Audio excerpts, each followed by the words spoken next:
Hey, we're going to integrate another problem using the tabular method, and this one will turn out a little bit different than the other one. So it's the integral of e to the negative 2x times the sine of 2x dx. So in this one, it really doesn't matter which one I let be what, but I'm going to let the e to the negative 2x be the u, and I'm going to let the sine of 2x dx be the dv. So I'm going to set up a little table, and first column will be u, so that will be e to the negative 2x. Second column will be sine of 2x, and I'm going to integrate the first column, and I said that wrong. I'm going to take the derivative of the first column, and I'm going to integrate the second one. So derivative, integrate. Now, one thing you should notice is that e to the negative 2x is not going to go to 0.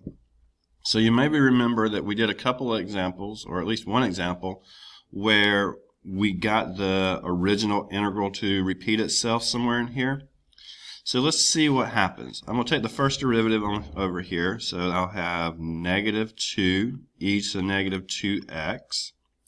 And I'm going to take the integral of sine of 2x. The integral of sine is negative cosine. You need to do a u substitution here, but I'm just going to go ahead and write it out. It'll be negative 1/2 cosine of 2x. So you can do the u substitution yourself if you need to. Now with this, let me just kind of make a point. Remember that when we did this table, we had a u dv, and what we got in the next row was a du v.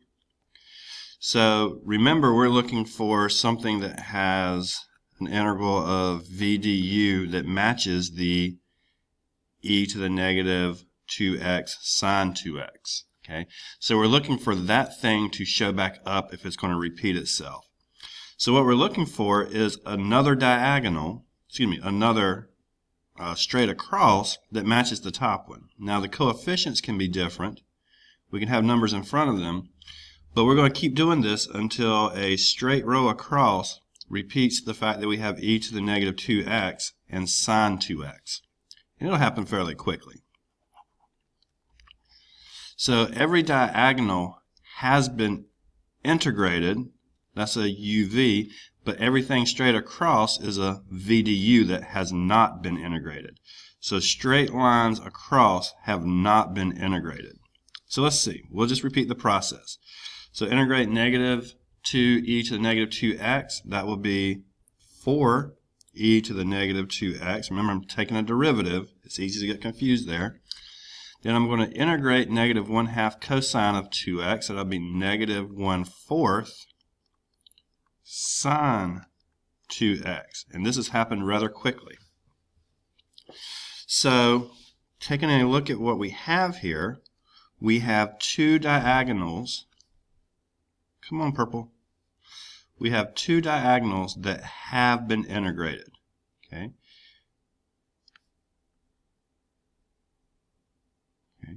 These two things here have been integrated. So right now, my integral looks like, oh, and I need to put a sign with them, plus, minus, the next one will be plus when we get to it, but it'll be negative 1/2 e to the negative 2x cosine of 2x.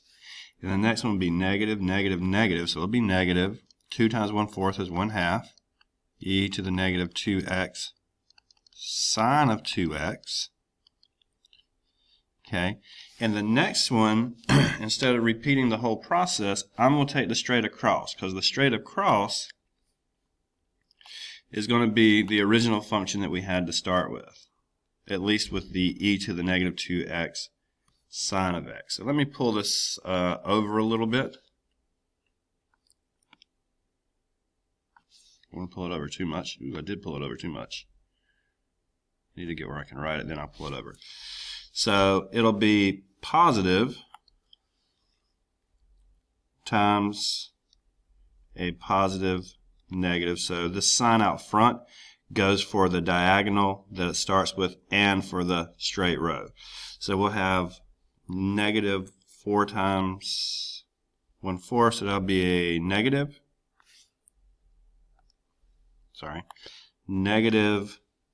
integral of e to the negative 2x sine 2x dx, since it has not been integrated. Okay, and while this gets very long, and it's hard to keep on one page, notice that here we have the integral we started with, of course, and we have the same integral, just a different quantity on the other side. So we saw this when we did the long form of integration by parts. So I'm going to add this to both sides. So I'm going to add the integral, one integral of this. So on the left-hand side, I'll have 2 integrals of e to the negative 2x sine of 2x dx. And that'll be equal to negative 1/2 e to the negative 2x cosine of 2x minus 1/2 e to the negative 2x sine of 2x. And then I'll divide by that 2. Okay, so I'll divide by 2 all the way across. So that will get my integral completely by itself. So I'll have the integral of e to the negative 2x sine of 2x, which is what I'm looking for. Okay, negative 1/2 divided by 2, I believe that's negative 1/4 e to the negative 2x cosine 2x minus another 1/4 e to the negative 2x sine of 2x, and then we'll have a plus c because there could have been something at the end of it. Okay, so this is one where the original integral that we were looking for shows back up in the integration by parts process, and we collect them like terms and then divide out a coefficient. So we do have a real answer here. All right, thank you.